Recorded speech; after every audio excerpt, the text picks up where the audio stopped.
could not care less about whether you're, if you're a minority from a millionaire background, you'll go to the top of the list in many cases. My parents came in with next to nothing. Sure, but you're a millionaire. So I'm a self-made millionaire. Yeah, no, I'm not knocking it.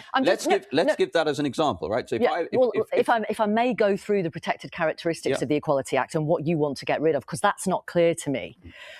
So Amnesty say the Equality Act is the legal guarantee that you can't be sacked for being pregnant. You can't be refused housing because of your race, and you can't be harassed at work because you are disabled or gay. So how are you going to protect those people? So we will make sure that there are measures to ensure those things do not happen. How? But through legislation. That's exactly the sort of thing. So you're going to scrap the Equality Act, but you're still going to protect, for example, pregnant women from being sacked because they're pregnant. Yes, in a new act. Do that. Yes, that's exactly what we would do. Right. But the problem at the moment. So will it be the same act but with a different label? What I want to be clear about. So there are so many parts now of the Equality Act that are so unfit for purpose. There's another big part of it which is called positive action within the Act. This is another thing that, again, you've got to look at not the intent of the law. You've got to look at how it impacts people. And I speak to mothers, many single mothers who are working class, who have had to fight for everything that they have, and some horrible stories about how their children, and we just heard about young people struggling to get jobs. I'll tell you, the people who are at the bottom of the pile for getting those jobs right now because of DEI programs inside corporate departments. Again, I want to go back to that point, white working class boys. And there's nothing about that that's acceptable. So those examples you just gave, we would cover for. Sure. But that is, the Equality Act has industrialized discrimination against those people. I mean, positive action in this country, particularly in the private sector, is barely used when you compare it, for example, to how it used to be in the States. I disagree with that. Let me just go through some other examples.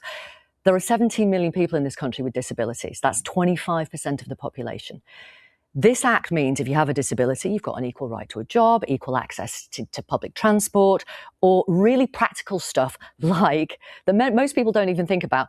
Door frames have to be a particular size so that people using a wheelchair can literally get in and out of a building. Do you not want to protect those people? No, I think those things should be protected. They should be. Yeah. They will be under reform, UK? Yeah, you can expect those things to be protected, yes. Right. OK, so which of the protected characteristics do you not want to protect anymore? Because I'm not clear. Well, as I said, we've got to look at why. I'm going to keep saying it because it is a huge problem in this country. They are left behind.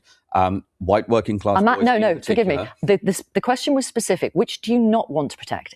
Is it sex? Well, hold on. No, I'm going to go through the list. Will you protect sex? But you've got to look at how all of these things work together. With respect, you can't reduce a serious conversation like this to 2 minutes. Forgive me. I am not reducing anything. I am literally going to go through the protected characteristics and ask what a reform government. Okay, whether the reform government would protect them in the future or not. The fundamental problem with the line of questioning here is that you're not going to ask me about the fundamental point that I'm making.